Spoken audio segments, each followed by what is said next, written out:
Today I'd like to share with you some of the ideas for using chalk paint to freshen up the frames that you might find up in the attic, that you might find in garage sales or thrift stores all over the place. You can take an old frame and make it into something beautiful and new very easily.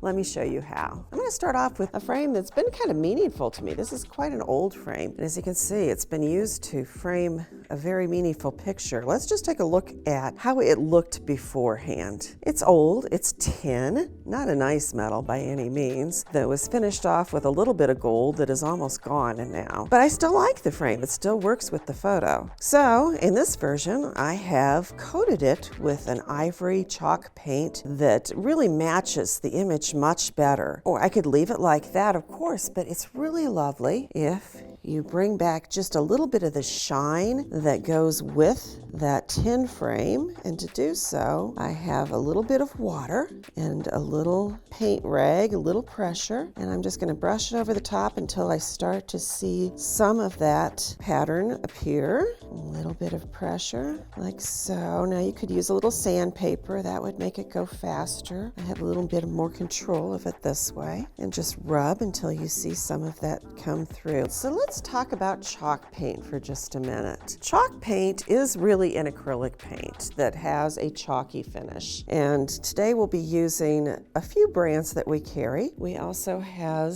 our Fleur paint, comes in a lot of different beautiful colors, and let me just bring up another one that we carry called Tommy Art. This is called a mineral paint, not a chalk paint, but it's got very similar qualities. All of these are very opaque.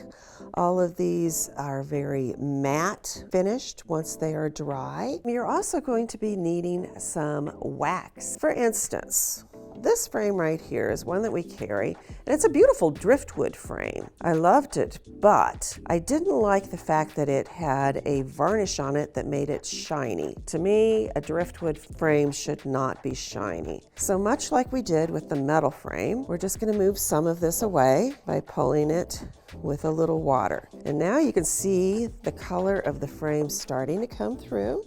In just minutes, I can have more of the driftwood look that I would like to see with just a touch of color and with the matte finish that I really love, especially when it comes to putting with photographs that are often glossier or under glass, so they're glossy. To have the matte finish with a frame and a glossy photo is just a lovely contrast. Now I want to talk to you about how to take one of these dollar store frame and turn it into something more like this. So let me show you how you can fix it up. This frame right here, a very similar version. I had the chalk finish paint down first, and then I used something called Rub and Buff. Rub and Buff is a wax finish in a tube. So you can use it right out of the tube. You could put it into a palette and use it with a brush. In the old days, I would have used my fingers, but now I'm a little more hesitant, so I'm gonna use a glove. You could use a finger caught. You could also just use a rag to do this as well. And there's a corner up here that I don't like. I rubbed off a little bit too much, and I see a little inconsistency. And look how easy that is, folks, to just fix that by rubbing the Rub and Buff over the top of it. Rub and Buff is super easy to use. If you use it with the brush, you'll need a little mineral spirits or turpentine to clean your brush again. And this frame right here was used the same type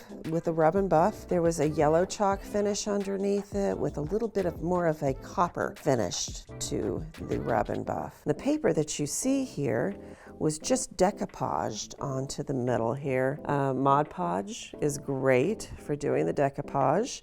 Keeps it very, especially the matte finish, keeps it nice and matte and keeps that in tune with the rest of the frame. I just want to show you the transformation of these two frames here. Let's take a look at what they used to look like. They were dark, they were that brassy, bronzy finish. This frame over here, they both looked exactly the same, But this one has had some antiquing done to it, and I just want to demonstrate to you how I achieved that. First of all, we have the base, which is the chalk paint, and then we use something called a Gilder's Paste Wax. Very much like the Rub and Buff. Actually, you could use the Rub and Buff as well. Just showing you a little bit of a different version. This comes in a pan form. You could add a little bit of turpentine to it to get it a little bit more fluid, flowing onto your brush. You can also just kind of work it as I'm doing here. You want to use an inexpensive bristle brush with this, not something that you're going to tear apart, because you're going to go right down into all of those cracks and crevices. So just start with a little corner. You don't want to do the whole thing at once. And again, we're going to take the torn up t-shirt, soft cloth. You want something that's not going to have lint or leave little crumbs, so no paper towels. Just a little water on my finger. The idea is to get a balanced look that is partially white, partially patina green, and partially the old frame color coming through. I would just keep doing that until I finish the whole frame and have something that looks like this. All right, so that's how you do a very fancy frame, but let me just kind of repeat the same process that I did. I want to show you a little bit of a different product, but I also want to show you how to do it on a flat frame. And this is really a lot easier. Tommy Art has a wax that comes in a jar like this. So it's super easy to use. And I have a frame here that is from Blick. It's a beautiful gilded frame, plein air Simplon frame. Here's what it looks like. And I had it for years with this artwork inside of it. And then I realized one day that the frame is really overpowering that artwork. And I'm starting to play around with the chalk paint. So I did go ahead and I painted it this beautiful sage. And now I'm going to use the wax out of the Tommy Art jar here along the corner and just kind of brush it on a little bit in just the corner, getting it into the crevices that we see here and maybe down around on the other side. And you can see the Tommy Art is more transparent.